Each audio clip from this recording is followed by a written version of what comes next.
Hi అండి, అందరికీ నమస్కారం. మీరు ఎంతగానో ఆదరిస్తున్న ఫుడ్ ఛానల్ ఫ్యామిలీ వంటకు స్వాగతం. ఈరోజు వీడియోలో మీకు చూపించబోతున్న రెసిపీ వెజిటేబుల్ ఉగ్గాని. ఈ ఉగ్గాని చేసుకోవడం ఈజీయేనండి, చాలా బాగుంటుంది. గుమగుమలాడే ఉగ్గాని వేడివేడిగా తింటే ఆ టేస్ట్ చాలా రుచిగా ఉంటుంది. పిల్లలు కానీ పెద్దవాళ్ళు కానీ ఎవరైనా చాలా ఇష్టంగా తింటారు. ఈ విధంగా వెజిటేబుల్ అన్నీ వేసుకుని మీరు కూడా ఈరోజు ట్రై చేయండి, రుచిని ఆస్వాదించండి. ఇక వీడియోలోకి వెళ్ళే ముందు నా ఛానల్ సబ్స్క్రైబ్ చేయండి, బెల్ ఐకాన్ క్లిక్ చేయండి. వీడియోని ఎక్కడ కూడా స్కిప్ చేయకుండా చివరి వరకు చూడండి. వీడియోని స్టార్ట్ చేద్దాం రండి.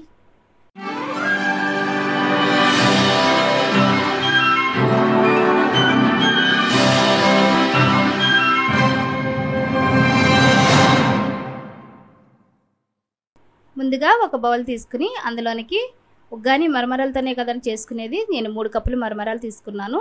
చూడండి, ఈ మరమరాలతో మనం ఉగ్గాని చేస్తున్నాం కదా, ఎక్కడ కూడా వీడియో స్కిప్ చేయకుండా చివరి వరకు చూడండి. ఏ విధంగా చేస్తున్నానో ఆ విధంగానే మీరు ట్రై చేయండి. ఒక మిక్సీ జార్ తీసుకుని అందులోనికి 1 టీ స్పూన్ ధనియాలు, వెల్లుల్లి రెమ్మలు 4, అల్లం ముక్కలు కొద్దిగా, పచ్చి కొబ్బరి ఒక 4 ముక్కలు, 2 పచ్చిమిర్చి ముక్కలు, కొద్దిగా చెక్క, లవంగ, ఎలాచి, కొంచెం అనాస మొగ్గ, 1/2 టీ స్పూన్ జీలకర్ర, 1 కప్పు అంటే 1 టమోటా చిన్నగా ముక్కలుగా చేసుకుని వేసుకోవాలి. టేస్ట్ బాగుంటుంది. దీన్ని మెత్తగా గ్రైండ్ చేసుకోవాలి.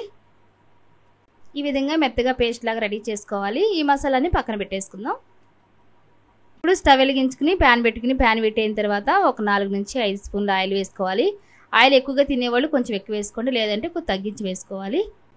ఆయిల్ వీటైన తర్వాత 1 టీ స్పూన్ పోపు దినుసులు వేసుకోవాలి. కొంచెం వేగిన తర్వాత పోపు దినుసులు కొద్దిగా వేగిన తర్వాత 4 ఎండుమిర్చి, కొద్దిగా కరివేపాకు, 1/2 కప్పు బీన్స్ వేసి కొద్దిగా వేయించుకోవాలి. బీన్స్ కొంచెం వేగనివ్వాలండి, కొంచెం తిప్పుకుంటూ వేయించుకోవాలి. పచ్చివాసన పోయేదాకా వేయించుకుంటూ ఉండాలి.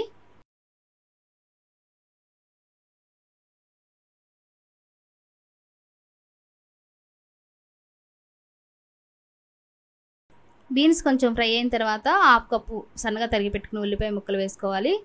1/2 కప్పు క్యారెట్ ముక్కలు, 1/2 కప్పు పచ్చి బఠానీ, వీటిని ఉడికించేనే వేసుకోవచ్చు లేదా పచ్చివైనా డైరెక్ట్గానే వేసుకోవచ్చు. 1/2 cup sweet corn, 1/2 cup capsicum ముక్కలు కూడా వేసుకోవాలి. తర్వాత రుచికి సరిపడా సాల్ట్ వేసుకోవాలి. వీటన్నిటిని కూడా ఒకసారి కలిసేలా కలుపుకోవాలి. ఎక్కడ కూడా మూత పెట్టుకోకుండానే ఫ్రై చేసుకోవాలి, ఎందుకంటే అవి అక్కడక్కడ మనం బాగా మెత్తగా అయితే బాగుండవు కాబట్టి ఈ విధంగా ఫ్రై చేసుకుంటే సరిపోతుంది.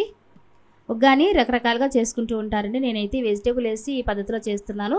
మీకు ఇంకా అందుబాటులో ఉంటే ఇంకేమైనా వెజిటేబుల్ ఇంకా మీకు అందుబాటులో ఉంటే అవి కూడా చూసుకుని వేసుకోవచ్చు. ఎక్కడ కూడా మూత పెట్టుకోకుండా ఫ్రై చేసుకోండి, ఎందుకంటే మనం తినేటప్పుడు అవి మనకు పంటికి తగులుతూ ఉండేటప్పుడు ఆ రుచి మనకు తెలుస్తూ ఉంటుంది. ఈ విధంగా చేసుకోండి, చాలా బాగుంటుంది.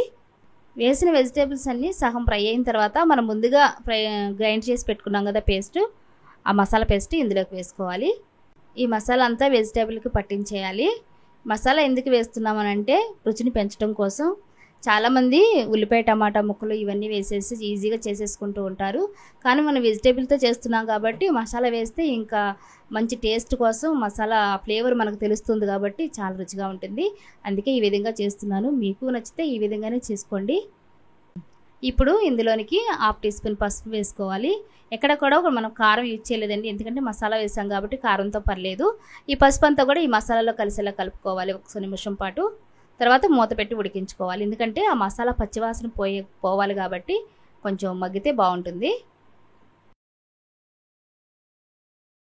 మసాలా మగ్గేలోపు ఒక గిన్నె తీసుకుని అందులోనికి మరమరాలు మునిగేంత వరకు వాటర్ వేసుకోవాలి. ఇందులోనికి మనం ముందుగా కొలిచి పెట్టుకున్న మరమరాలు ఈ వాటర్లోకి వేసేసుకోవాలి. ఇప్పుడు ఆ వాటర్ అంతా కూడా ఈ మరమరాలు పీల్చుకునేటట్టుగా కొద్దిగా వాటర్ తడుపుకోవాలి. నేను ఏ విధంగా చేస్తున్నానో మీరు కూడా అదే విధంగా చేసుకోండి. ఎక్కువగా నానబెట్టేస్తూ ఉంటారు, నానబెడితే బాగోదండి, వెంటనే తీసేయాలి. ఆ మరమరాలకి తడి తగిలితే చాలు, వాటర్ తగిలితే చాలు, మనం పిండేసి వేరే బౌల్లోకి వేసేసుకోవచ్చు. మొత్తం ఒకసారి ఆ మరమరాలంతా కూడా తడిసేలా వాటర్లో అట్లా అద్దుకుంటూ ఉంటే సరిపోతుంది. 1 నిమిషం పాటు అట్లా చేస్తే చాలండి, ఎక్కువసేపు నానాల్సిన పని అస్సలు ఉండదు. వెంటనే ఆ వాటర్ అంతా కూడా పిండేసి మనం వేరే బౌల్లోకి వేసేసుకోవాలి.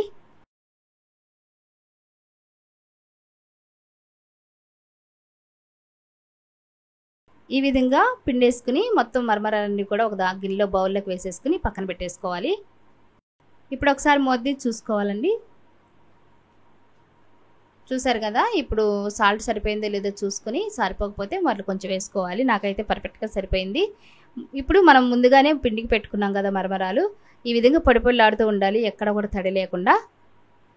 ఈ విధంగా పొడి పొడిలాడుతూ ఉంటే పర్ఫెక్ట్గా వచ్చినట్టేనండి. ఇప్పుడు వీటన్నిటిని కూడా ఇందులోకి వేసేసుకోవాలి. ఇప్పుడు ఇవన్నీ కూడా మసాలా అంతా కూడా ఈ మరమరాలకి పట్టించాలి.